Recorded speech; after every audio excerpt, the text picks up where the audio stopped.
Nous sommes tes soldats. Et nous continuerons à combattre ton ennemi jusqu'à la fin. Et nous avons toujours encouragé tes enfants de ne pas se décourager. Qu'il pleuve ou qu'il neige, qu'il vienne toujours. C'est ici l'endroit où nous combattons ton ennemi. Où nous délivrons tes enfants. Où nous ordonnons à l'ennemi d'ôter ses mains sales essuyer sur l'ennemi. Alors viens nous soutenir, Seigneur. Nous savons que tu es réel. Et tu es vivant. Et tu avais promis toi-même. Là où deux ou trois se réuniront en ton nom, tu seras parmi eux. Alors tu es au milieu de nous. Tu n'es pas un menteur. Tu avais dit que toute parole d'homme soit considérée comme le mensonge. Mais ta parole restera toujours la vérité. Alors nous honorons ta présence au milieu de nous. C'est cela nous t'avons chanté, nous t'avons loué et nous t'acclamons. Alléluia.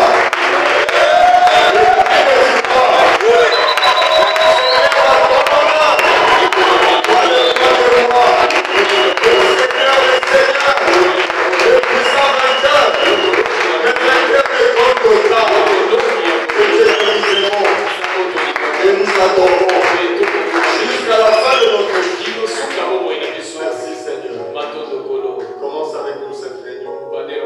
Et viens parler à tes enfants. Quelque chose qui va aider chacun de nous. Dans le nom du Seigneur Jésus. Nous l'avons ainsi demandé. Amen. Vous pouvez vous asseoir.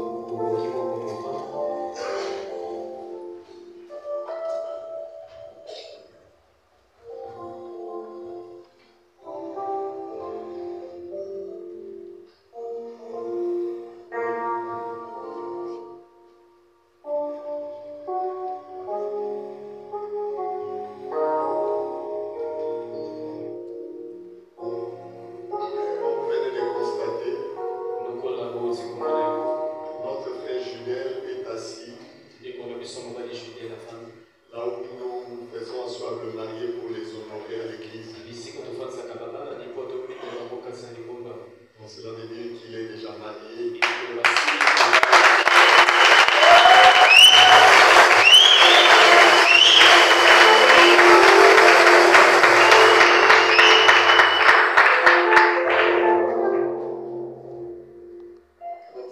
Quand ils ont fait leur mariage, personne n'était là, parce que c'était loin. Alors, tout s'était bien passé. Ils étaient à la maison, ils ont donné la note, il a donné la note. Ils étaient à la mairie et à l'église. Nous voulons bien les présenter. Le couple Équilugidel.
notre ancien frère qui est avec nous, frère Gouma,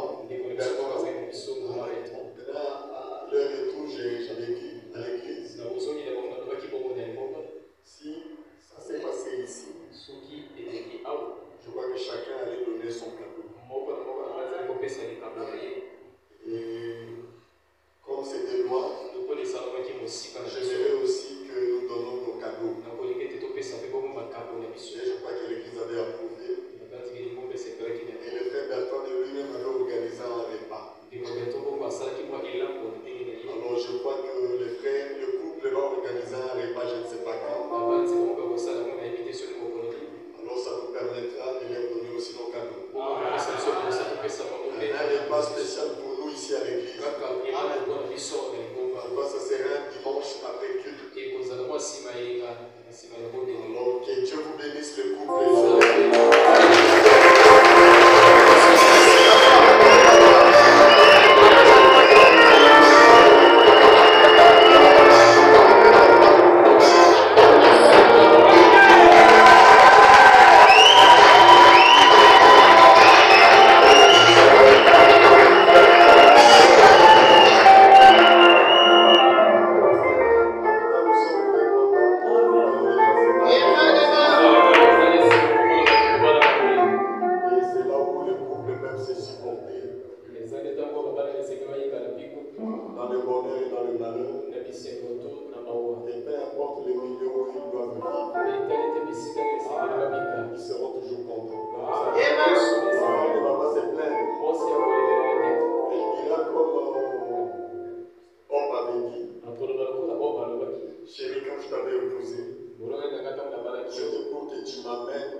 soutien. On ne fait pas ceci. Quand tu es chrétien, obéissez à toute la parole. Alors pendant que nous sommes debout, nous allons lire dans Jean chapitre 3. Verset 15 à 16 ou 14 à 16. Et quand Moïse éleva le serpent dans le désert, il faut de même que le Fils de l'homme soit élevé, afin que quiconque croit en lui ait la vie éternelle. Car Dieu a tant aimé le monde qu'il a donné son Fils unique, afin que quiconque croit en lui ne périsse point, mais qu'il ait la vie éternelle. Vous pouvez vous asseoir pendant que je vais lire encore dans Jean chapitre 3 verset 36. La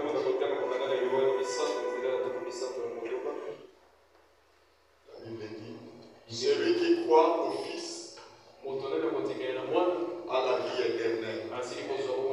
Celui qui ne croit pas au Fils ne verra point la vie, mais la colère de Dieu demeure sur lui. Lisons encore dans Jean chapitre 5 verset 24. Parce que nous parlons sur la vie éternelle. Jean chapitre 5 verset 24. La Bible nous dit, en vérité, je vous l'ai dit, c'est le Seigneur Jésus qui dit, celui qui écoute ma parole et qui croit à celui qui m'a envoyé a la vie éternelle et ne vient point en jugement, mais il est passé de la mort à la vie. Que Dieu ajoute ses bénédictions à la lecture de sa parole. Alors, nous allons essayer de tenter de finir cette prédication aujourd'hui. C'est la prédication que Frère Branham lui avait prêchée. La vie éternelle et comment la recevoir. Et pour recevoir la vie éternelle, il faut connaître d'abord la vie éternelle, c'est quoi? Parce que si nous venons à l'église, c'est pour la vie éternelle. Pas rien d'autre. Donc quand on prêche la parole de Dieu, et que tu écoutes la parole, il fallait que toi-même qui avais écouté, essaie d'examiner pour voir si réellement on t'a rapproché de la vie éternelle. Nous ne venons pas à l'église pour un bâtiment. Si on nous dit que la vie éternelle est à Bigouda, nous tous nous irons à Bigouda pour chercher cette vie. Vivre sur la terre et ne pas recevoir la vie éternelle, c'est un échec total. Celui qui a échoué, celui qui n'a pas réussi dans la vie, c'est celui qui n'a pas reçu la vie éternelle. Tout le temps qu'il a vécu dans la parole. Or, on peut vivre dans la parole. On peut demeurer dans la parole.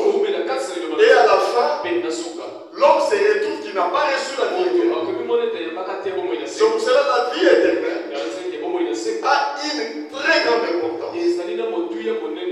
Il faut que l'homme connaisse comment on reçoit cette vie. Mais beaucoup d'entre nous, nous cherchons d'abord à savoir comment on prêche la parole. C'est facile. Prêcher la parole, c'est facile. Il y a même des femmes qui prêchent. Mémoriser la Bible, c'est facile. Avoir beaucoup de citations, c'est facile. Mais ce n'est pas ça la Bible. Faire des miracles, c'est facile. Tu peux accomplir beaucoup de miracles. Avoir la foi, c'est facile. Ce n'est pas difficile. Déplacer une montagne, c'est facile. Parce que beaucoup viendront ce jour. Ils n'avaient pas la vie éternelle. Et ils diront au Seigneur, je fais ceci en ton nom. Donc il y a beaucoup de choses on peut faire au nom de Jésus. Et on aura des résultats. Cela ne veut pas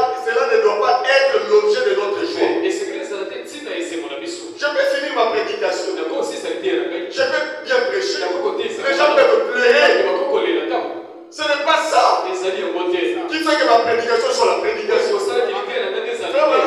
Le fait que les gens pleurent ne doit pas faire réjouir la prédication. Que les gens sautent, cela ne doit pas faire réjouir la prédication. Et beaucoup d'entre nous jugeons les prédicateurs par rapport à ça. Les gens ont crié, les gens ont pleuré, il y a eu des larmes. Frère Madame me dit, mais à la veillée, il y a aussi des larmes. Est-ce que cela veut dire que Dieu est là? Ce n'est pas seulement la prédication qui fait pleurer quelqu'un. Il y a des nouvelles qui font pleurer quelqu'un. La bonne nouvelle aussi peut te faire pleurer. La parole est la bonne nouvelle. Il dit, la prédication, c'est quand on te mentionne la parole de Dieu. Ce qui est écrit dans la Bible. Et beaucoup viennent dans ce jour-là. Seigneur, je fais ceci en ton nom. J'ai guéri les malades. J'ai guéri les campagnes d'évangélisation. Il dira, je ne vous ai jamais connu. Le frère Madame dit, quand Dieu ne connaît pas quelqu'un, il n'aura jamais la vie éternelle. Quand tu viens à l'église, fais un effort que Dieu te connaisse. Et beaucoup de gens, ils viennent à l'église. Oh, le pasteur me connaît. D'autres montrent même des photos. Vous voyez, ça c'est le révérend interne. Ensemble avec moi. C'est pas la vie éternelle. Hein, David? David avait une photo qui montrait aux gens. Alors, je suis avec les révérends internes. Moi, quand je voyais ça, j'ai riais. Lui-même, il était très content. Mais je lui ai dit, c'est rien du tout. Un jour, il a appris. Peut-être le pasteur est devenu si c'est quoi. Il commence à être réticent. Il dit que cette photo-là n'a pas de valeur. Donc vous voyez, ce n'est pas ça qui compte. La vie éternelle, c'est Dieu en vous. Et pour que Dieu entre dans quelqu'un, il doit les connaître. Je vais vous dire une chose. Nous avons tous nos maisons. Si quelqu'un vient frapper à la porte de votre maison, c'est parce qu'il vous connaît. Et vous allez l'ouvrir, il entre. Si Dieu ne te connaît pas, il ne viendra jamais frapper. Et quand vous l'ouvrez, il se tient à la porte. C'est parce qu'il vous connaît. Ouvre tout simplement la porte du cœur. Laisse-lui entrer. C'est ça même la vie éternelle.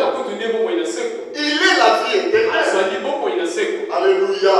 Mais la chose la plus triste, il y a des gens qui sont indignes de la vie éternelle. Ça, ce n'est pas moi le pasteur. C'est l'homme lui-même. Il se rend indigne. Parce que la vie éternelle, pour la recevoir, il faut être digne de cette vie. Et frère, on va prêcher une prédication. Votre vie est-elle digne de l'évangile? C'est ça la question que chacun de nous doit répondre. J'ai une vie. Tu as aussi une vie. Est-ce que la vie là, elle est digne de l'évangile? Est-ce qu'elle mérite l'évangile?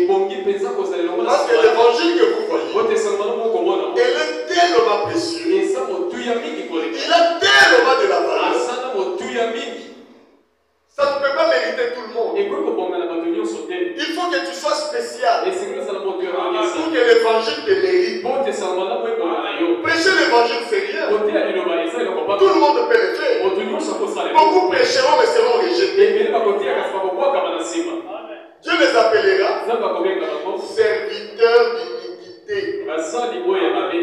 Je ne vous ai jamais connu. Je ne vous ai jamais envoyé. Il y a même des gens que Dieu n'a pas envoyés qui prêchent pour l'évangile. Il y a aussi des effets. Il y a aussi des choses qui arrivent. Mais le problème, est-ce que ma vie elle est digne de l'évangile? Et la Bible dit aussi, même la vie éternelle, il y a des gens qui sont indignes de cette vie éternelle. Je peux savoir. Laissez-moi vous dire la vérité. Le nombre d'années que j'ai vécu avec vous. Je connais même des gens qui sont dignes de la vie. Et des gens qui sont indignes de la vie. Et Dieu peut même dire, tu vois la personne, il ne mérite pas la vie. Regarde comment il réagit. Regarde son comportement. Donc là, nous vous supplions. Quand nous vous prêchons l'évangile, nous voulons juste amener vos vies à être dignes de la vie éternelle. C'est ce que nous poursuivons. Ok, si Dieu te donne la vie éternelle, je fais le travail. C'est ça. Mais si Dieu me dit, j'ai pris Seigneur, donne la vie éternelle, il dira il mérite. Il a une vie indigne pour la vie éternelle. Regarde d'abord sa vie digne. Comment on reçoit la vie éternelle? Il faut que la vie devienne digne. Je vais donner un exemple. Ça y est là dans la vie. Il dit les gens dont leur vie n'est pas digne de l'évangile, qui ne méritent même pas qu'on leur prêche l'évangile. Il y a des gens comme ça. Ma soeur, imagine-vous. On te prêche l'évangile. Toujours des excuses. Pour ne pas faire ce que la parole te dit de faire. Pour ne pas faire ce que la parole te dit de faire. Mon frère, tu écoutes bien l'évangile. Il y a des écritures qui sont ici dans la Bible. Ce ne sont pas les prédicateurs qui ont écrit ça. Le jour où on rédigeait la Bible, pas rédiger mais rassembler la Bible. Je n'étais pas là. Qui était là? Personne. Nous tous nous sommes venus. Nous trouvons ça. Et quand nous prêchons, il y a aussi des choses qui nous condamnent. Il y a aussi des choses qu'on nous exige. Si peut-être que j'étais là, j'allais modifier. Et Dieu a dit ne modifiez pas. Ne retire pas. N'ajoute pas. Laissez ça tel qu'elle est. C'est pour cela que je crois Pierre qui avait dit toute écriture est inspirée de Dieu. Et cela est utile pour corriger. Et c'était poussé par les Saint-Esprit. Et ces hommes comme vous et moi, ils ont parlé.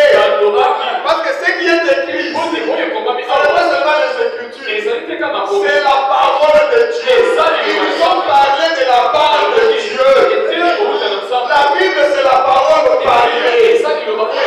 Donc Dieu avait parlé aux prophètes. Et les prophètes ont parlé de la part de Dieu.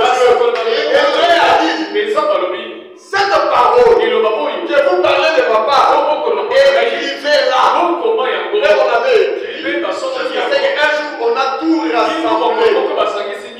Quand on avait écrit le dernier livre, et je crois que vous connaissez qui avait écrit.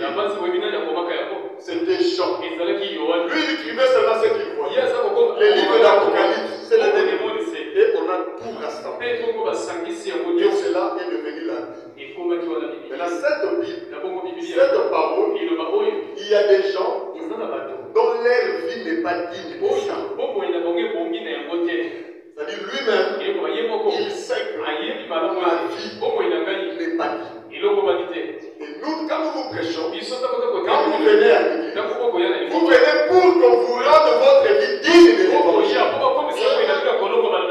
Et quand vous avez un pasteur qui fournit des efforts, ou des prédicateurs qui essaient de rendre votre vie digne de l'évangile, il faut les jeter de flèches.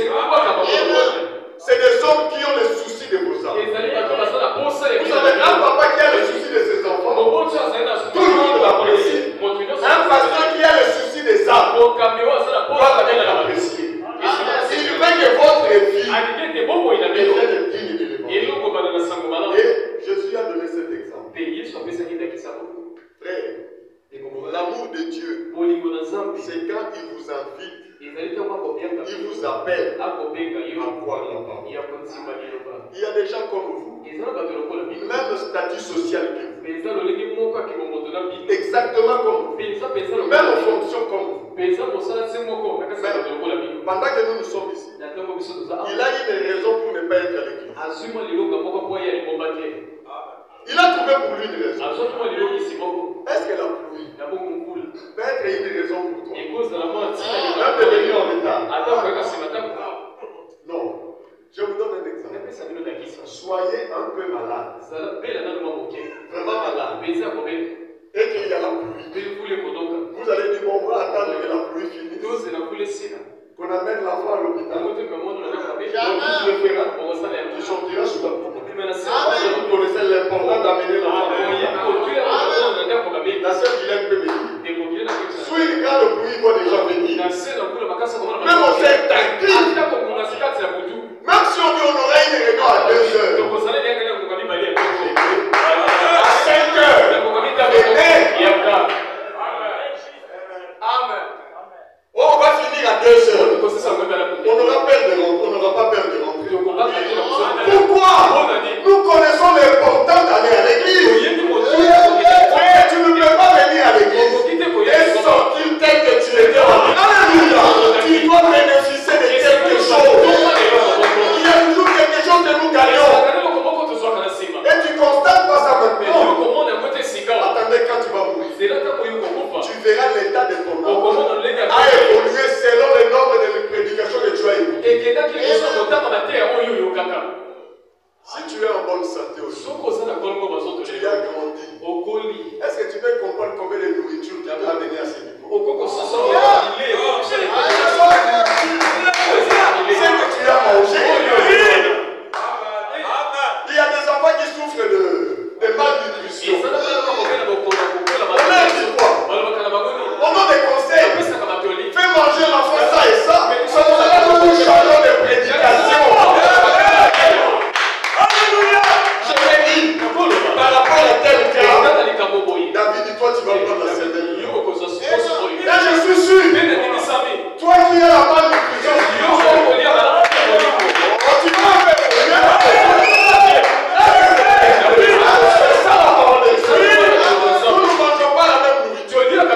Moi je sais ce que je peux donner.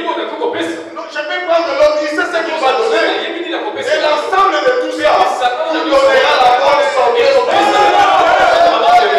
Vous êtes un bon chrétien.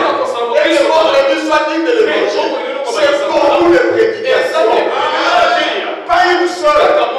Bon, moi j'écouterai, je serai le prédicateur là. Honte à toi. Si on ne fait pas le choix des prédicateurs.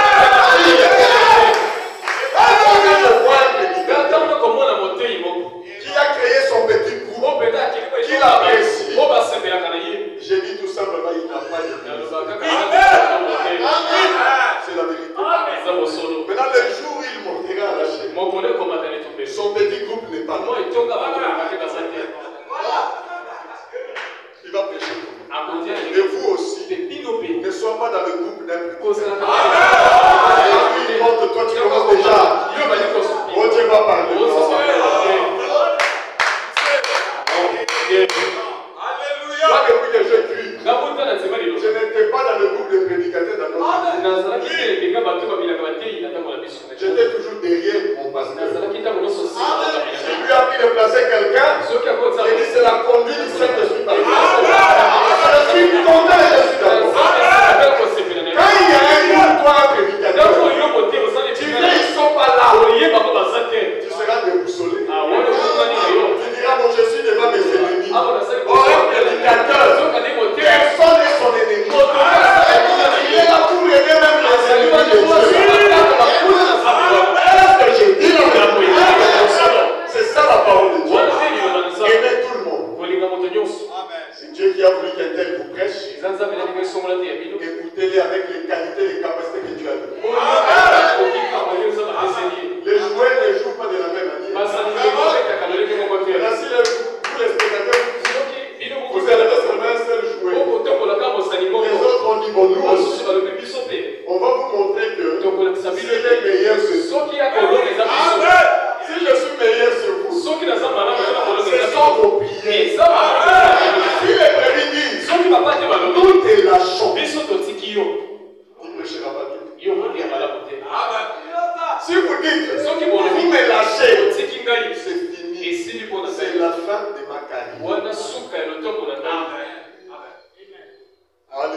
Alléluia. Est-ce que c'est la parole de Dieu? L'évangile, il faut que ma vie devienne digne. Alors, Dieu donne un exemple. Il dit, un homme avait organisé une fête. Il a lancé des invitations. Quand on organise la fête, pour qu'une invitation te parvienne, c'est que la personne là te connaît. Tu es dans son programme. Tu es dans sa liste. Il y a même des gens qui réclament l'invitation. Est-ce que vous savez combien de gens demandent d'être assis dans le banc d'une église? Si nous venons, ce n'est pas de nous-mêmes. C'est parce que Dieu nous a invités. Oh non, moi-même j'ai décidé de venir. Non, tu n'as pas pris la décision. Personne a le pouvoir de créer le vouloir et le faire. La Bible dit que c'est Dieu qui crée le vouloir et le faire. Je vais aller créer ça. Je vais faire ceci. Il crée dans mon cœur. S'il ne crée pas, tu ne le feras pas. S'il n'avait pas créé le poids dans ton cœur, tu ne le feras pas. Soyez au moins reconnaissants envers ce Dieu qui a mis le poids là dans ton cœur. Combien sont restés dans les maisons? Ils ont senti la lourdeur. Ils veulent venir, mais quelque chose les livres les empêche de comprendre. Mais pas toi, c'est que tu as reçu l'invitation. Mais ne voulez pas habiller cette invitation. Ne montrez pas à la personne qui t'a invité que tu es indigne de cette invitation et qu'il avait commis juste l'erreur de te donner. Vous savez, quand on me donne une invitation pour aller à une fête, l'invitation déjà se retrouve dans mon cœur. Dans mon cœur, j'ai plusieurs idées. Je n'aurai pas le temps. Mais lui ne sait pas. Mais pour lui, je dois aller. Mais moi-même qui j'ai l'invitation à la place, je peux dire que je n'irai pas. Cela veut dire que en recevant l'invitation, je sais que je ne suis pas digne de cette invitation. Il y a des gens, quand la parole vous arrive, ce n'est pas vos efforts, ce n'est pas votre décision, c'est Dieu lui-même qui a voulu que la parole frappe à votre porte. Maintenant, quand la parole est arrivée, c'est ta réaction qui compte maintenant.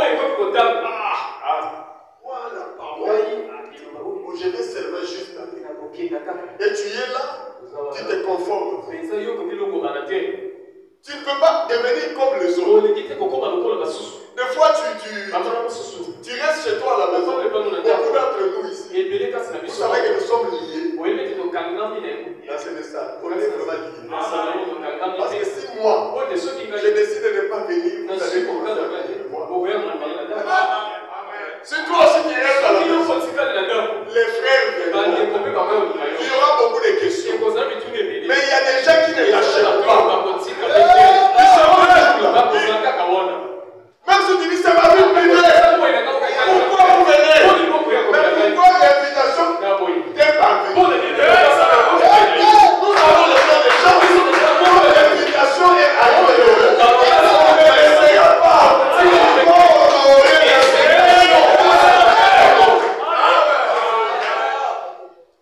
Le mercredi, je t'ai pas vu.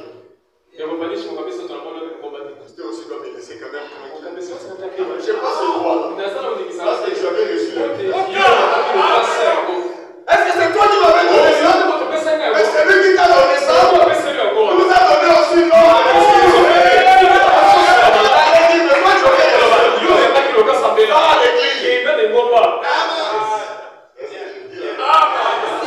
C'est ça la parole de Dieu. Et le jour, il a donné les invitations. Il y avait des gens qui ne voulaient pas pouvoir aller, mais ils ont reçu l'invitation. Me dit, beaucoup d'entre nous, nous nous sommes retrouvés dans la parole indépendamment de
pas ça. Alors vous comprenez comment? On avait aimé Jacob. On avait aimé et ça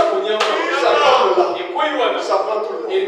C'est Dieu qui décide. Maintenant, il y a des gens, les filets les a attrapés. Mais ils ne savent pas là où les filets les a attrapés. Mais je vous donne un conseil. Commencez à aimer. J'ai dit, ce n'est pas moi-même qui aime. C'est toi l'éternel. C'est ton filet de l'évangile qui m'a attrapé. Alors façonne-moi. Transforme moi. Dans la parole, il y a ce qu'on appelle la transformation. Il y a une puissance qui transforme. Je promets d'à prêcher une prédication. La puissance de Dieu. Quand tu écoutes, alléluia. Vous pensez que nous on était comme ça? Non. On avait toujours des pensées vulgaires. On n'était pas des bonnes personnes. Mais on est venu tel que nous étions. C'est pour ça la Bible dit, venez tel que vous êtes. Cela veut tout simplement dire, quand le filet t'a attrapé, tel que tu étais, mais là où tu es arrivé, il y a la puissance qui transforme. Laisse-toi entraîner par cette puissance. Tu deviendras un chrétien. Ça va te transformer. Vous savez, Jésus, qu'est-ce qu'il a fait? On lui a dit, mais c'est de l'eau. Il dit, je suis la puissance qui transforme. Seigneur, c'est un incrédule. Jésus dira, donne-moi seulement le temps. Votre incrédule là. C'est incroyable. Nous connaissons ce message, on regardait ça de loin. La première fois que je suis entré à l'église, j'ai dit, bon, cette église comme ça, il faut rester au point là-bas. J'ai dit, quand il y aura un faux ballon, je sais pas. Mais le désir d'être là était toujours. Tu dis, mais j'aime pas la loi là. Mais j'aime la loi. C'était un dilemme. Aujourd'hui, ils ont qui vigiler. Et j'avais commencé au fond. J'ai commencé un peu à avancer. J'ai commencé à m'adapter. J'ai commencé à aimer les gens que je connais. J'ai dit, ça c'est quoi? Je commence à être changé. Pour savoir que tu commences à changer, tu commenceras aussi à commencer à venir à l'œil. Il dit, bon, ce n'est pas mon église, bon, je vais aller à l'air. Après, tu dis non, attends. Après, avant. Tiens, tu peux m'asseoir au fond là-bas. Je commence à aimer les gens là. Toi, ton nom c'est Dieu. C'est comme une fois j'étais avec Chou. J'ai dit un garçon. Je lui ai dit, toi ça fait longtemps que je te connais ici. Et puis je crois 2014, tu es venu à l'église. Mais beaucoup de gens de la vie ne te connaissent pas. Tu n'arrives pas à t'habituer. J'ai dit, tu vois, Chou, il vient à peine d'arriver. Mais les gens ne le connaissent pas. Qu'est-ce qu'il a fait? Il s'est habitué à ça. Tu es là, les gens ne te connaissent pas. Habitue-toi. C'est ça la transformation. Je crois que j'ai dit quelque chose. C'est la vérité, n'est-ce pas? Il y a une puissance qui transforme. Jésus a changé le nom en bas. Oh non, le filet m'a attrapé. Si le filet nous a attrapés comme des pécheurs. Qui n'a jamais confessé sa vie? Le jour de notre baptême là, le pasteur me pose la question. Tu as des choses à confesser? Alléluia. Et j'ai confessé. Alléluia. Je n'étais pas un saint, mais c'est la transformation. Je viens, j'écoute, ça transforme. Donc cela, un chrétien ne se décourage pas. Quand Jacob était né, il était né avec une mauvaise nature. Un voleur, un efféminé. Oh, les efféminés n'hériteront pas le ciel. Un homme qui n'arrivait pas à s'habituer avec les autres. Même les pasteurs, les prophètes Isaac ne l'appréciaient pas. Mais Dieu l'appréciait pourquoi? Parce que le filet de l'évangile avait atteint. Tel qu'il était. Mais en écoutant la parole l'a transformé. Il était un voleur. Est-ce qu'il avait fini voler? Il a fini saint. On peut l'appeler Saint Jacob. Il mérite le nom là. Mais Dieu a dit, bon, comme tu as beaucoup volé avec les noms là, tu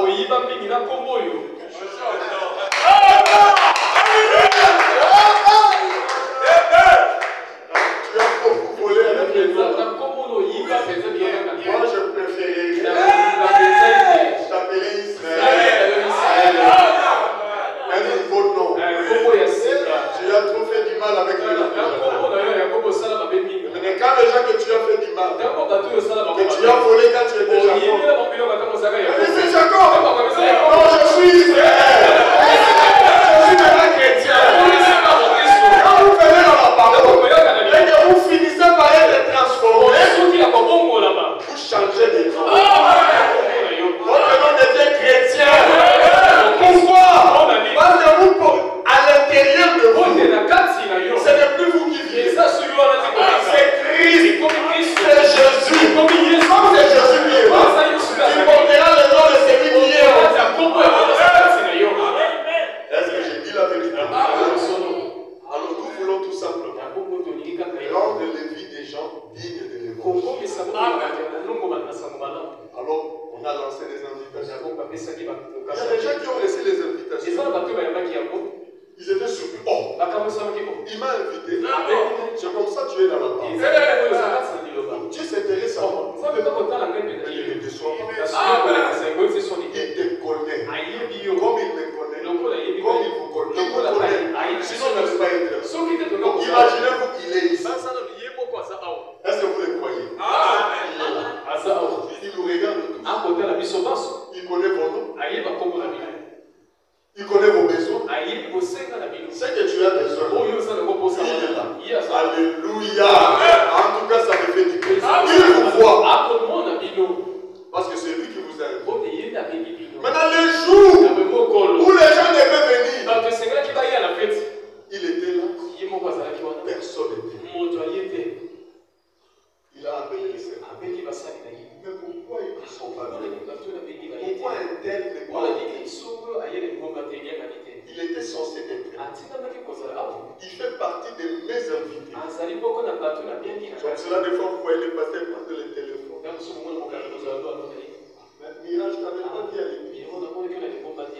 Oh pasteur, moi, toutes les raisons qu'on me donne, j'avale pas. Oh non, le frère est tel. Ça fait ceci, c'est cela. Je ne l'ai plus à l'église. Je te dirai, honore au moins l'invitation. Et c'est lui qui t'a donné ça. Ce privilège d'être chrétien. Ne regarde pas les autres. Vous pensez que dans toutes les fêtes que nous parlons, on est d'accord avec tout le monde qu'on veut. Peut-être tu arrives dans une fête. Tu entres. Comment tu commences à dire non, c'est comme si ces gens-là les critiquent. C'est comme si. Est-ce que ça va t'empêcher d'être là? Tu diras, je n'ai pas dit pour je suis venu pour les mariés. Au boudé pour que vous veniez à quitter.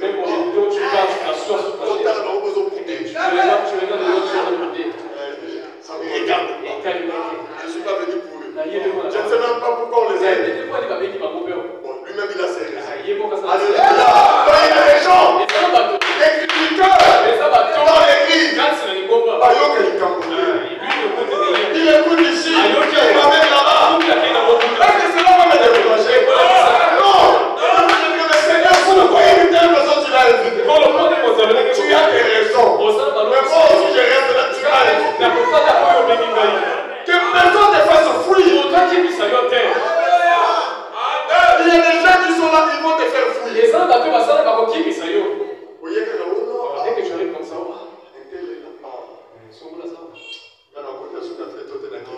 participer à cette. Mais c'est ton problème. Et lui, s'il est là, il y a une raison pour laquelle. Lui, on s'entend pas. Vous savez, dans les églises que vous voyez, il y a beaucoup de gens qui viennent se rencontrer là. Et c'est un scandale. Je vous dis la vérité. Ça fait beaucoup d'années que je suis pasteur. Je connais. Déjà, ces rencontres, il dit, en temps normal, je ne vais pas appeler. Je dis, ça, c'est mon problème. Je les ai appelés tous. Et ici, il y a une loi. S'ils respectent ma loi, là, il n'y aura pas de problème. Est-ce que j'ai dit la vérité? Amen. Je vous donne un exemple. On était à Brazza. Il y avait un homme qui vivait avec sa copine. Ils ont eu même un enfant. Maintenant, après, ils se sont séparés. Ils se retrouvent dans une église, commencer à prier. Et après, je ne sais pas, il s'était marié aussi. Sa copine là aussi a crié. Se retrouve dans la même église. L'église où moi j'étais là, on les gérait comme ça. Ça, c'est un problème. Il y avait un frère qui avait une copine dehors. Mais lui, c'est un frère dans l'église. Un jour, il voit sa copine dans l'église. Il commence à trembler. Et on m'a amené le problème. J'ai dit, mais qu'est-ce qui s'est passé? Un frère m'a dit, mais parce que moi je ne savais pas que c'était sa copine. Moi j'ai dit juste quelqu'un. J'ai exhorté. Je l'ai amené dans l'église. Et en arrivant, le frère a dit sa copine. Ce jour-là, je vous dis, il n'avait pas bien écouté. Et connaissant son malheur, il s'est précipité de venir. Quoi? Une fille dehors. Je l'ai vu avec moi. Explique-toi. Mais comment toi tu es un frère, tu avais une copine? Mais la copine là, c'est retrouvée à l'église comment? Je ne sais pas. Et il commençait à travailler. Et les enquêtes que j'avais faites, j'ai découvert que c'est un frère qui vendait les médicaments au marché des Mikalo là. Et la fille là, c'était sa cliente. Est-ce que ça interdit d'exhorter quelqu'un?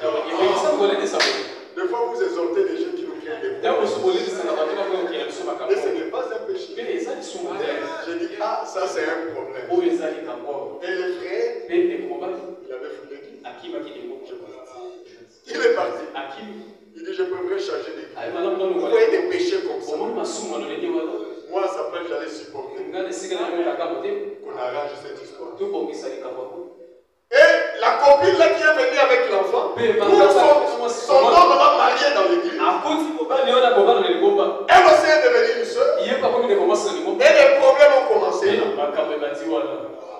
Oh non, ça c'est la maison.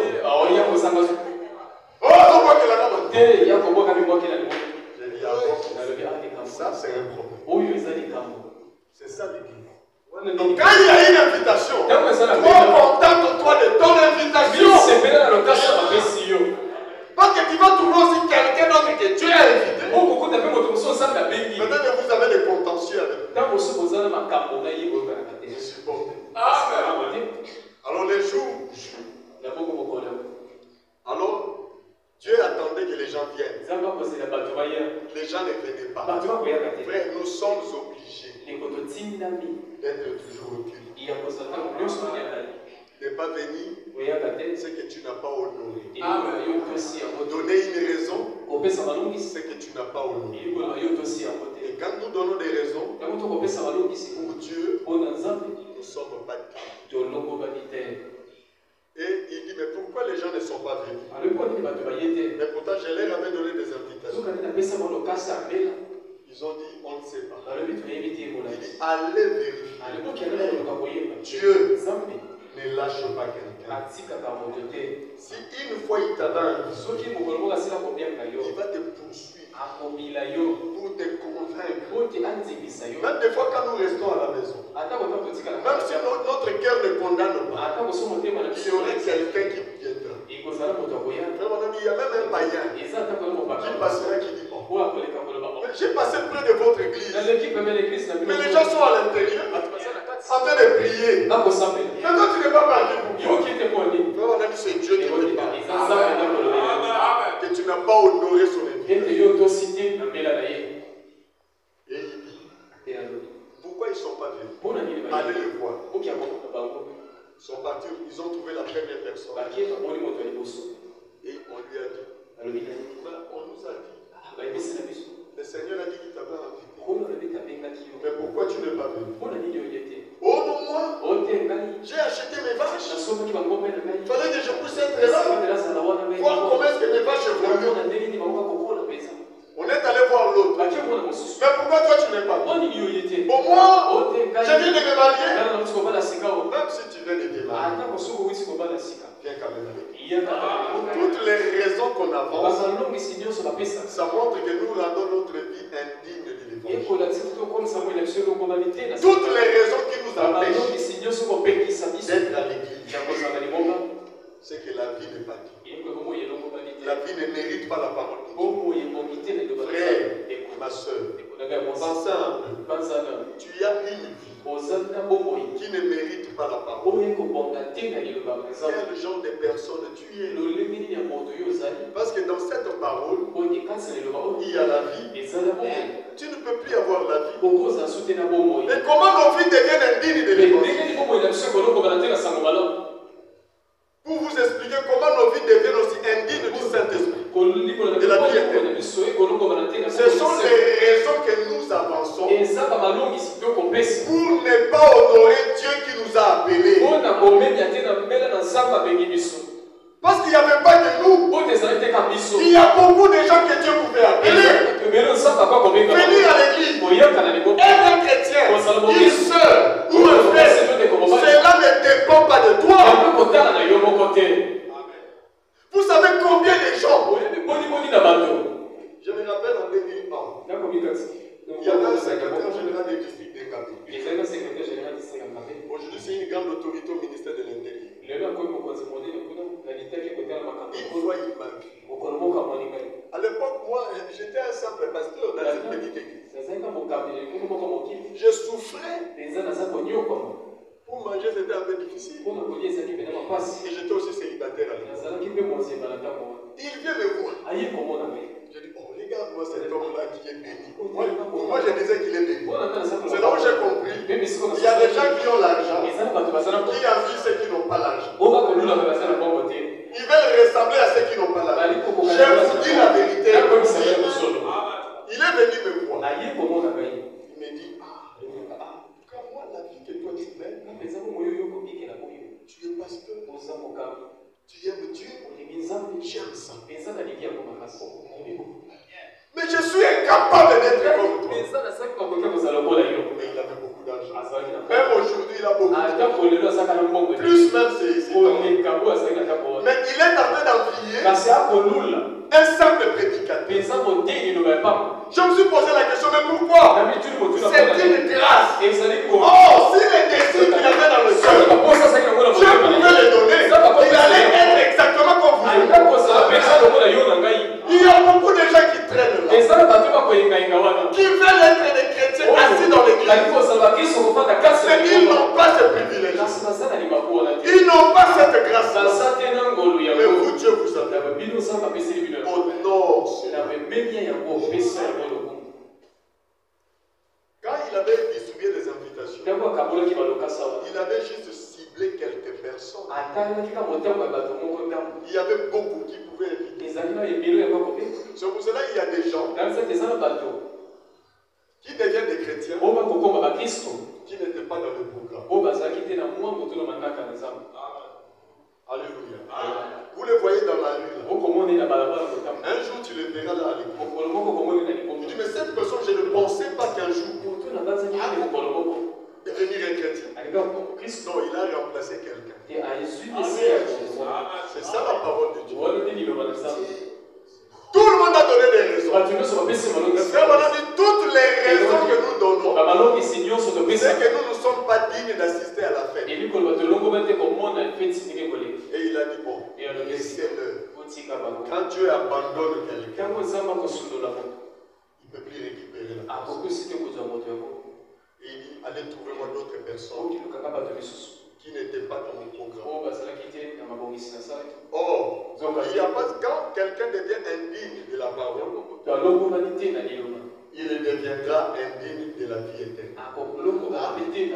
C'est l'histoire la plus triste que je connaisse dans la vie. Quelqu'un peut pécher, il peut se repentir. Il peut faire beaucoup de mal. Il peut venir ici. Il se répand. Dieu peut l'accepter. Ça, c'est pas grave. Quelqu'un peut injurier. Il peut faire n'importe quoi. Mais quand l'homme devient indigne de la vie éternelle, il est irrécupérable. C'est fini pour lui. On va lire quelque chose dans la Bible. Je crois que c'est dans Actes chapitre 13. Actes chapitre 13. Où la Bible parle des gens qui sont indignes de la vie éternelle. La vie éternelle, c'est quelque chose de capital dans la marche chrétienne. À partir du verset 40 à 46.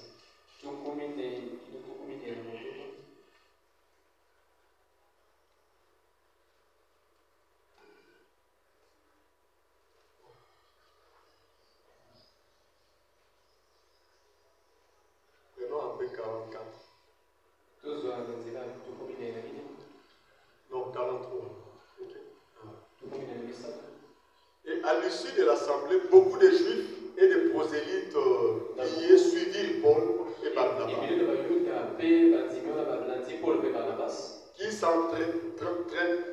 s'entretenirent avec eux et les exhortèrent à rester attachés à la grâce de Dieu. Le sabbat suivant, presque toute la ville se rassembla pour entendre la parole de Dieu. Les Juifs, voyant la foule, furent remplis de jalousie. Et ils s'opposaient à ce que disait Paul, en le contredisant et en l'injuriant. Paul et Barnabas leur dit avec assurance, c'est à vous premièrement que la parole de Dieu devait être annoncée. Mais puisque vous la repoussez et que vous vous jugez vous-même indigne de la vie éternelle, est-ce que vous avez compris? C'est triste, hein? Les gens là ne savaient pas qu'ils étaient indignes de la vie éternelle. La parole était prêchée. Ils repoussaient la parole. Peu importe les situations. Que vous soyez jaloux de quelqu'un, ne repoussez pas la parole. Ne rejetez jamais la parole. La vie éternelle est liée à la parole de Dieu. Il dit, puisque vous repoussez la parole et que vous vous jugez indigne vous-même de la vie éternelle, c'est-à-dire ces gens-là eux-mêmes se jugeaient indignes. Personne empêcherait que quelqu'un puisse avoir la vie éternelle. Si quelqu'un ne reçoit pas la vie éternelle, c'est lui-même. Et il dit, puisque vous-même, vous vous jugez indigne de la vie éternelle, voici nous tournons vers le païen. On ne vous prêchera plus jamais. On vous rejette pour toujours. Vous les juifs, on ne vous prêchera plus jamais. Pourquoi? Vous êtes vous-même indignes. Frère, quand nous prêchons la parole, on ne s'arrête pas à prêcher. Il y a un inspecteur.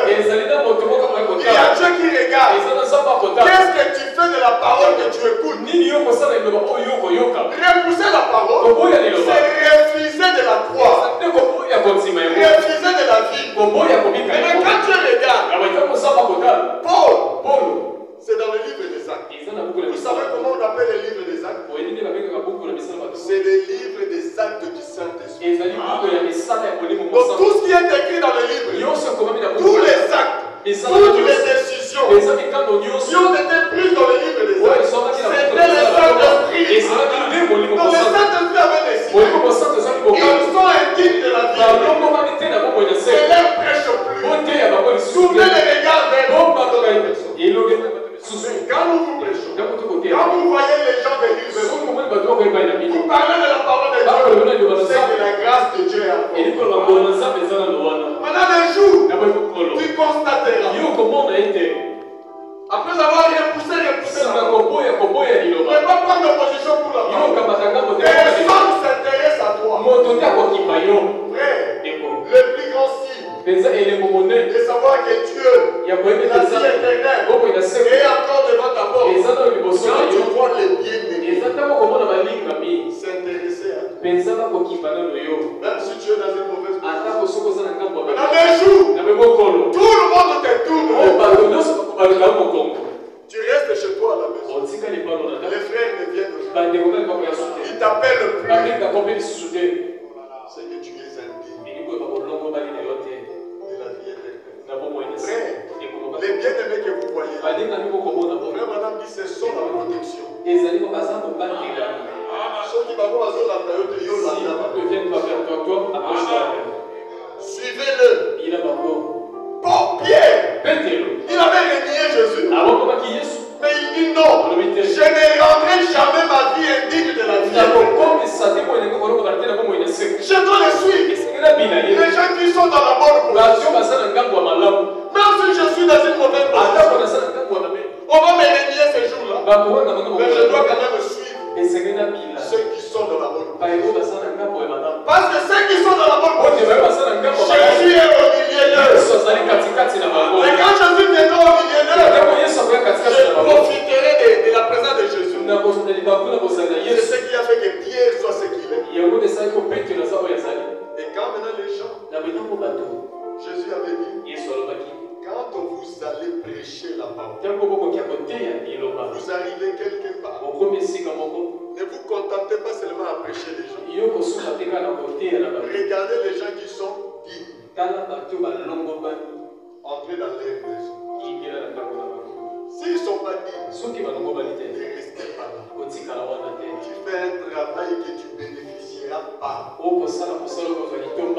Peut-être lui te donnera l'argent. Ce n'est pas notre récompense. Oui, une fois Dieu m'a dit. Je me plaignais comme tout autre. Si je travaille pour toi, Dieu m'a dit, travaille. La récompense, c'est en haut. Tout ce que tu vas faire, tout ce que tu reçois ici, ce n'est pas ça votre salaire. Comment je peux envier quelqu'un qui a une équipe et il a beaucoup d'argent? On ne nous a pas encore payé. L'argent là, ce n'est pas notre récompense. On a la récompense du travail que nous avons fait, que nous sommes en train de faire. Dieu nous réserve ça là-haut. Il ne va pas nous payer ça ici. Il paye. Mais la terre et le ciel vont passer. Ma récompense va passer. Et je deviendrai un homme pauvre là-bas. Quand je vais finir ma course, c'est là où on va me payer. Le travail que tu as fait, voici. Il dit quand vous entrez, si la maison n'est pas digne, ne restez pas là. Sortez. Si la vie n'est pas digne de la vie éternelle, ne restez pas là. Parce que notre récompense, c'est d'amener les gens à recevoir la vie éternelle. Et quand on prêche quelqu'un, vous constatez qu'il ne peut pas avoir la vie éternelle.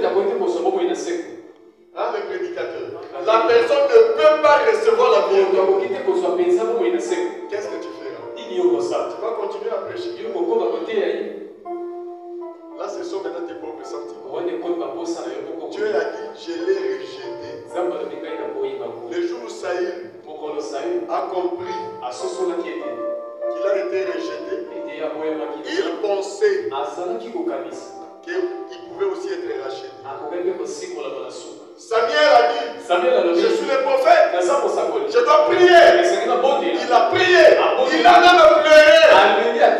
Dieu a dit, je l'ai régi. Dieu ne peut plus rien faire. Il n'est plus digne de la vie. C'était fini. Vous savez ce que Samuel avait pris comme décision? Il dit, je ne m'intéresserai plus à ça. Je n'irai pas aussi le voir. Jusqu'à ce qu'il était mort. Il n'a jamais revu ça.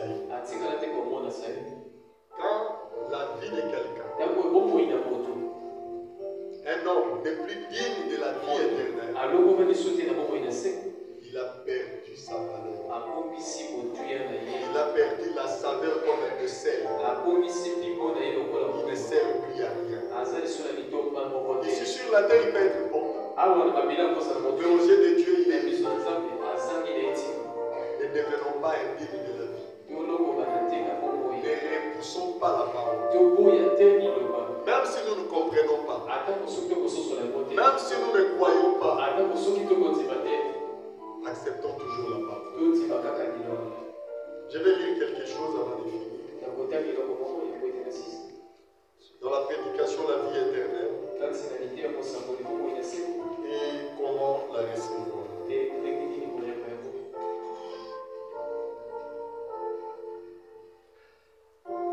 Prêcher le 31 décembre 1954.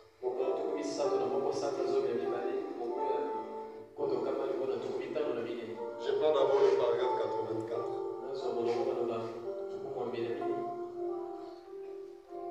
La vie éternelle et comment la recevoir. Prêché le 31 décembre 1954.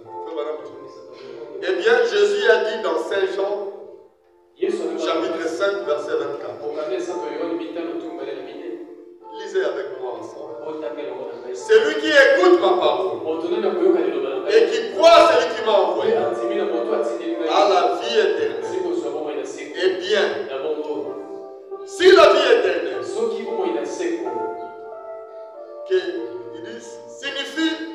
que signifie le mot éternel? Cela signifie sans fin. Celui qui écoute mes paroles et qui croit à celui qui m'a envoyé a la vie éternelle. Mais celui qui n'écoute pas n'a pas la vie. Et quand Dieu constate que quelqu'un ne veut pas toujours écouter sa parole, la personne n'aura pas la vie. 85 il dit, 86 il dit, si vous avez la vie sans fin, vous ne pouvez pas périr. Votre vie ne le fait pas parce que vous avez la vie éternelle. Maintenant, si quelqu'un parmi vous fait consulter ces mots, vous trouverez là que le mot grec c'est Zoé. Zoé. Le mot grec signifie la vie éternelle. En effet, si c'est éternel, il n'y a qu'une seule chose qui soit éternelle. C'est Dieu. Il est d'éternité en éternité. Tu es Dieu. Maintenant, s'il est d'éternité en éternité et qu'il vous a donné la vie éternelle en éternité, alors vous devenez absolument une partie de son être éternel.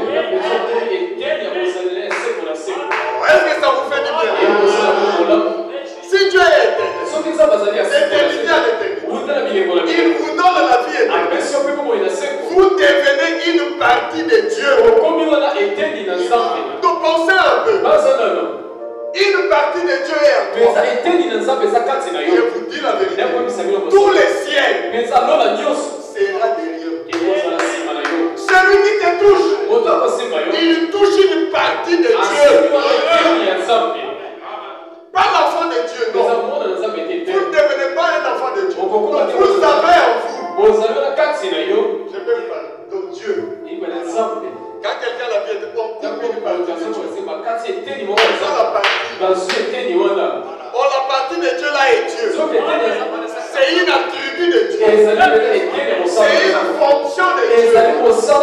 Donc vous devenez un Dieu sur la terre. Et on a la partie là, on met ça en foi. Dis-moi, qui peut te nuire? Qui peut te déranger? Qui peut te vaincre? Qui peut te texer le doigt? Si Israël n'était pas une partie de Dieu, juste un peuple que Dieu a choisi, mais Dieu a dit, je n'avais jamais permis qu'on puisse les opprimer. Et j'ai châtié même les rois. Quand une grande personne, une autorité, osait toucher Israël, Dieu les châtie. Frère, si vous devenez une partie de Dieu, soyez fiers. Si quelqu'un ose juste te toucher, Dieu va le frapper. C'est pas parce que toi tu as demandé. Tu ne demanderas même pas. Il y a des choses que tu ne dois pas demander. Tu vois quelque chose arriver, tu comprends que comme il m'avait touché, c'est Dieu qui l'a fait. Vous n'aurez pas à combattre. Dieu va défendre une partie de lui qui est en vous. N'est-ce pas, c'est merveilleux? Alors ça nous pousse tous à croire là-bas. Et vous devenez une partie de Dieu. Moi je le suis. Je le crois par la foi. C'est pour cela que je sais. Rien ne peut me faire du mal. Si quelque chose arrive, c'est la volonté de Dieu. Et il dit, j'étais où? Alors?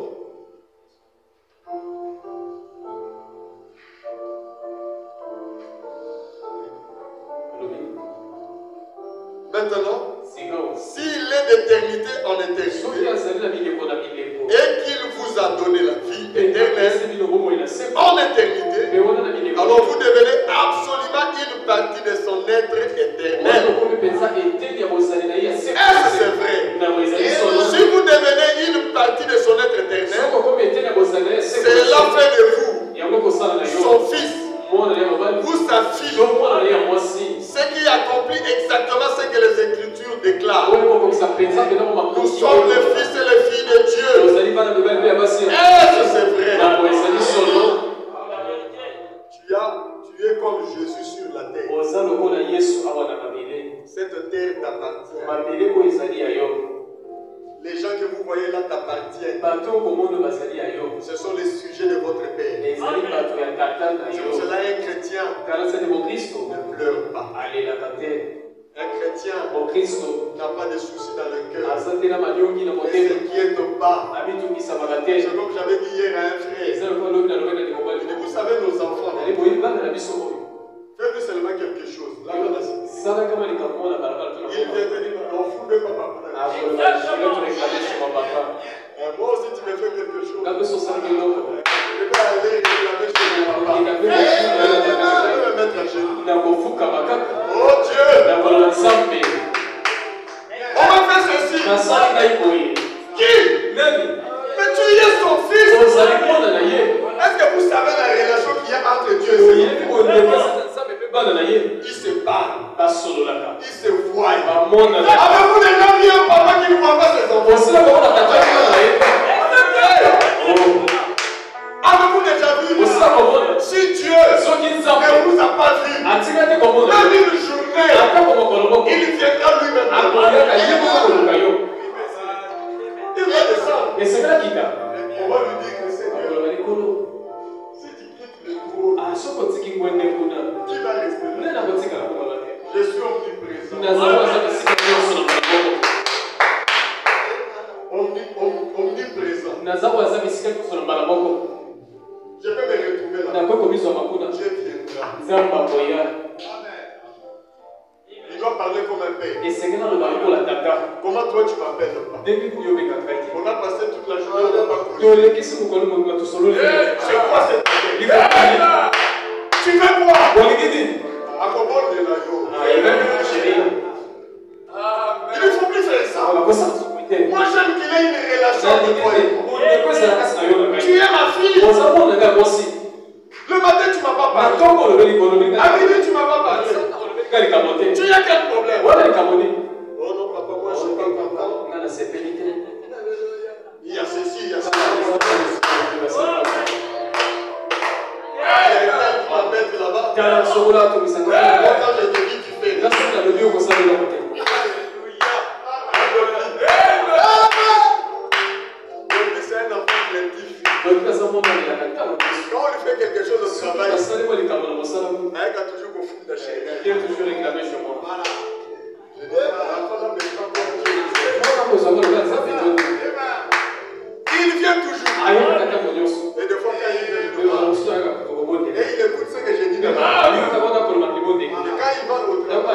quelque chose arrive de la main de quand il vient. Oh, pasteur, cela est arrivé comme tu avais pris. J'ai dit ne témoigne pas. Regarde ça dans le cœur. Sinon, on va commencer à l'espacer. Il y a des témoignages qu'on ne doit pas témoigner. Dieu a fait. On garde ça. Même si Dieu dit témoigner, ce n'est pas ça. On ne peut pas témoigner ça. Pourquoi? Vous êtes des filles de Dieu. Vous ne savez pas comment Dieu va vous chérir. Si vous avez la vie éternelle, si vous cherchez la vie éternelle, quand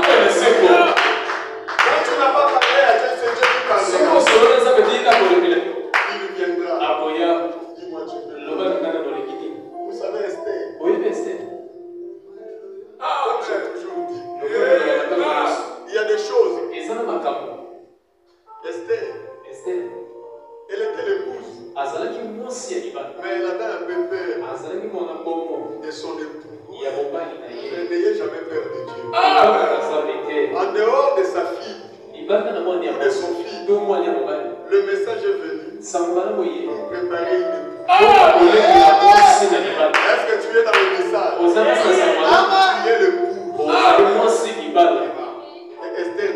Et Esther tremblait. Mardoché savait la statue d'Esther. Tu es la reine. C'est lui qui a conquis le cœur du roi. Quand vous avez la vie éternelle, vous pensez que Dieu peut donner la vie éternelle à n'importe qui? C'est qu'à nous le dire. C'est la vérité de ça. Quand un homme vous avez une femme, c'est qu'il avait vraiment aimé cette femme. Il dit non, non, cette femme. Quand Dieu te donne la vie éternelle, c'est que tu y es son choix.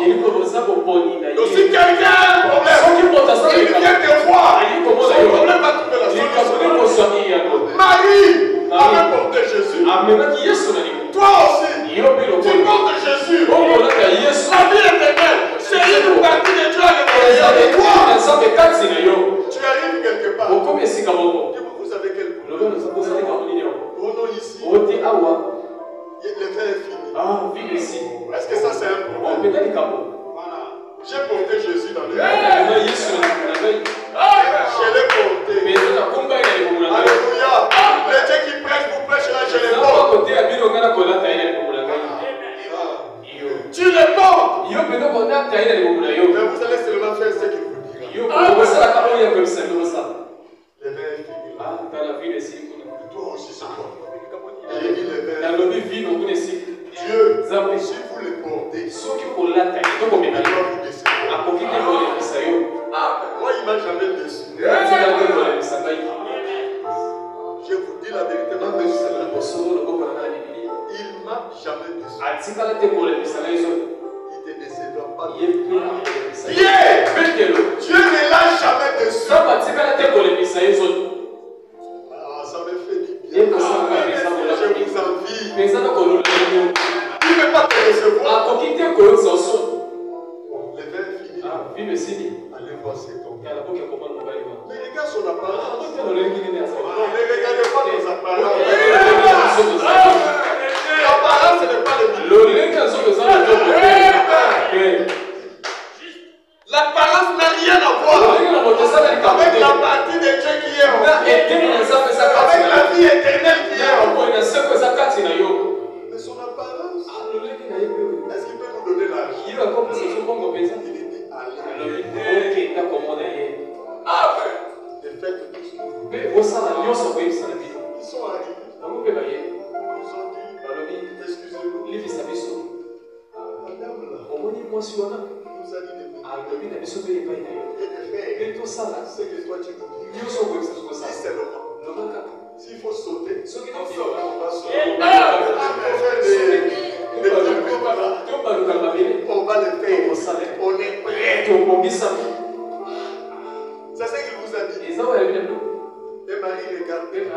Jésus reste silencieux. Les gens là regardent Jésus, regardent Marie l'a dit. Restez seulement là. Restez. arrêtez là. Moi j'ai dit. Vous avez la portion de Dieu. Pourquoi crier? Parlez. Vous parlez. Il y a des prières que nous faisons. Moi j'ai dit ceci. Si Dieu veut exaucer ma prière, même si je dis seulement Seigneur, il donne. Si Dieu a dit, il m'écoutera pas. Même si je commence à prier. J'ai tout.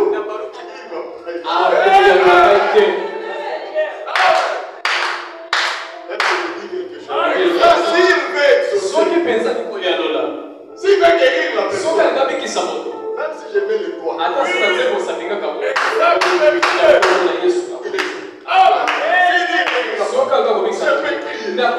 tous les quartiers peuvent le voir. Je vais crier des alléluia.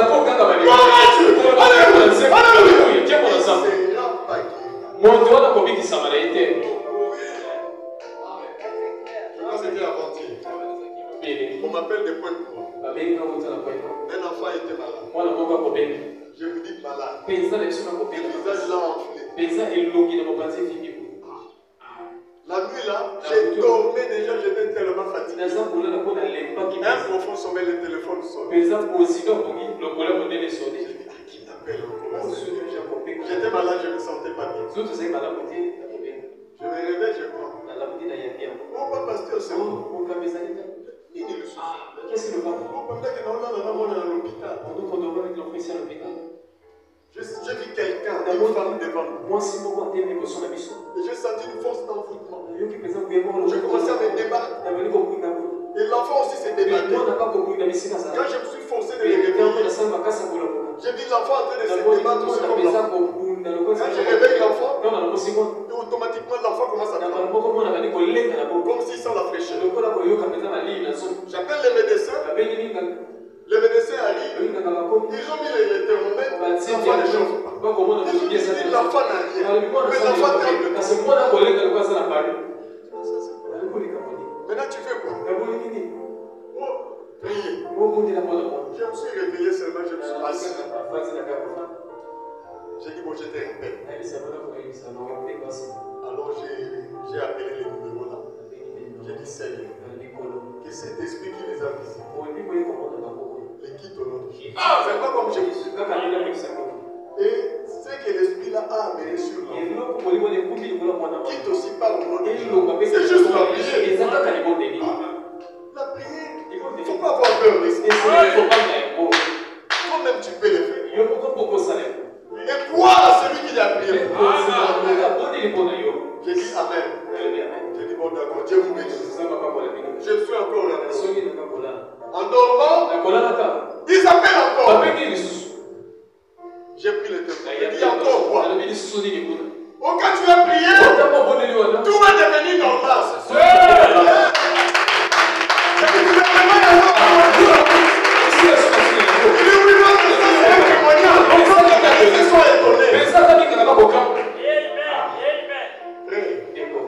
Quand vous avez une partie de Dieu, Dieu ne peut pas décevoir lui-même. Ça, ce n'est plus vous. C'est Dieu. Pensez-vous que Dieu peut aller quelque part et échouer? Non. Il ne peut pas échouer. Ça vous fait du bien de se passer. C'est juste pour vous remonter la foi. Est-ce que le sorcier peut manger Dieu? Et même il vient d'où il regarde. La Bible dit, c'est lui qui est en vous. C'est lui qui est en vous. La vie éternelle impliquant que celui qui est dans ce monde.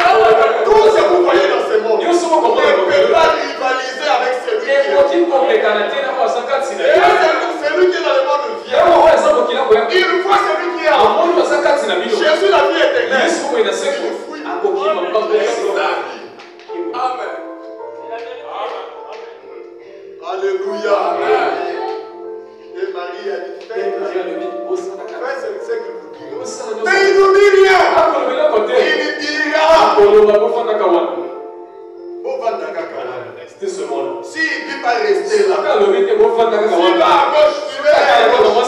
Parce que moi j'ai prononcé la parole. Vous croyez? Est-ce que c'est ça la prière de Dieu? Oh, parce que le Seigneur, parce qu'il a prié, il a demandé ça. Mais pourquoi tu donnes pas? À quelle à gauche la taille de gauche? Si je dépasse à gauche, à quelle à droite la taille? il se déplace à droite, tu vas avoir. Marie nous a dit. Alors qu'il a mis son. Jésus a dit. Yesu amaluki. Marie nous a dit. Maria alobi na biso kaka. Et c'est que nous na biso likambo. Et même comment ça dit? Qui est Marie là par rapport à cette Marie azate ndemo. Il l'avait porté. Amemaki ye. Si c'est comme ça, Eza boye. allez. Kana bokenda. Les vases là où il y avait les vins. Bapeki mbeni vino za. C'est ça. Auto de sa na mali. C'est tout. Et c'est là où Oui. yo okenda. Marie, il nous a dit, alobi na biso. les remplis faites ça. Toto sana mai bosana ndengalo. Et ils l'ont fait. Pe ba basana. L'eau a été changée en vin. Mai ebongola ki na vino. C'est ça. Ezande. Donc Dieu a dit, croyez ces paroles. Ça c'est le parole d'un chrétien. Si vous êtes un chrétien, même une chrétienne, comptez sur les chrétiens. Tu es une femme chrétienne. Je demande chérie, priez dans le monde.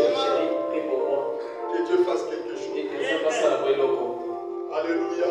Moi, il y avait des choses, j'étais pour moi tranquille. Ma femme pouvait venir chez lui. J'ai fait un tel rêve. J'étais content. Elle dit, oh Dieu, je crois que c'est qu'elle a vu. Et elle disait, c'est Dieu qui m'a dit, c'est la vérité. Oui, je crois. Amen. Tu es une femme chrétienne. Encourageons nos femmes à être des chrétiens. Amen. Chérie, va prier. Si on va prier. Si elle était chrétienne, elle a la vie éternelle. C'est une garantie pour toute la maison. Amen. Vous êtes l'épouse. Finissons par cela. Et Esther, Mardoché a dit, tu es la reine. Pourquoi tu as peur? Aussi le roi ne veut pas.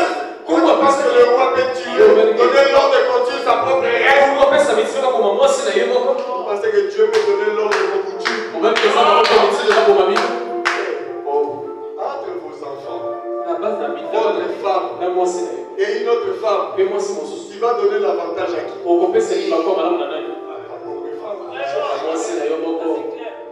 Attention à ça. Même si elle est pauvre. Et Esther, elle tremblait là, elle est allée prier. Pendant 3 jours, elle gênait. Et le jour il entrait, elle a pris. Le roi le voit seulement. Il dit, tu veux quoi? Parce que chaque fois, si tu as la vie éternelle, tu te rapproches de la présence de Dieu. Tu sais qu'il y a un besoin. Vous pensez que nos enfants, moi je suis pour moi, je vois ma fille venir et il n'y a rien. C'est une raison qui l'a poussée. Je commence déjà à prendre des dispositions. Surtout à ça, quand elle s'approche, je me prépare déjà. Je sais qu'il y a quelque chose. Dieu aussi c'est pareil. Tu quittes ta maison. Tu viens ici. Tu dis, on doit chercher à savoir qu'est-ce qu'il y a. Quand ma fille est venue à l'église, à l'hôtel, quand mon garçon est venu, ne venez pas par plaisir. Venez à temps prêtant. Tu viens aller au travail. Tu es non loin de l'église. Tu viens. Tu appelles le concierge. Ouvre-moi un peu. Tu passes là. Si tu as un problème, on aura la solution. Tu as une demande d'explication. Amène ça ici. Tu dis, Seigneur, mais pourquoi on m'a donné ça? Tu n'as pas de travail. Tu viens ici. Si tu as la vie éternelle, tu lui dis, j'ai la vie éternelle. Tu avais dit les autres choses vous seront donnés par-dessus. Comme des cadeaux. J'ai besoin d'un cadeau. Je n'ai pas ceci dans ma vie. J'ai la honte. Il te donnera. S'il ne donne pas. Mais à quoi il est le père?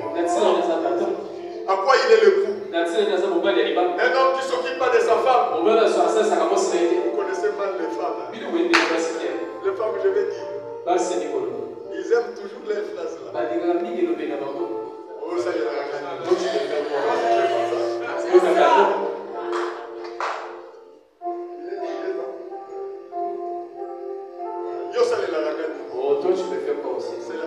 chérie. On fait quelque chose. Bientôt aussi tu vas écouter ça. Toutes les femmes disent ça. Bon, ça il a fait le mot. Des fois on reste là, on est timide. On va faire comment pour elle? Il y avait un ami pasteur qui me disait, il dit bon, moi ma femme me dit souvent ça. Je dis bon, toi aussi. Est-ce que ça manque? Pour éviter ça, qu'elle ne dise pas ça, j'ai bien une parcelle là. J'ai acheté ça. Je dis, tu vois la parcelle? Comme moi je te donne rien. Chaque fin du mois, toutes les portes qui sont là, tu prends tout l'argent. C'est pour toi. C'est ce que je fais. Alors, quand la femme prend encore l'argent, dès qu'il y a un problème dans la maison, là, elle vient encore. Mais le locataire là a dit que le câble là qui avait le courant là, il y a un problème. Mais l'argent là, tu ne peux pas toi-même faire. Oh non! L'argent là, c'est pas pour ça. C'est ça la femme. Maison de Saint-Esprit. Un homme ne peut pas faire souffrir sa femme. Amen. Jamais. Et Esther devant le roi. Dieu aussi ne peut pas nous faire souffrir. La frère Madame dit, nous ne resterons pas dans la tribulation. Jamais. C'est la souffrance. Nous ne souffrons pas, mes bien-aimés. Nous ne souffrons pas. Dieu est toujours avec nous.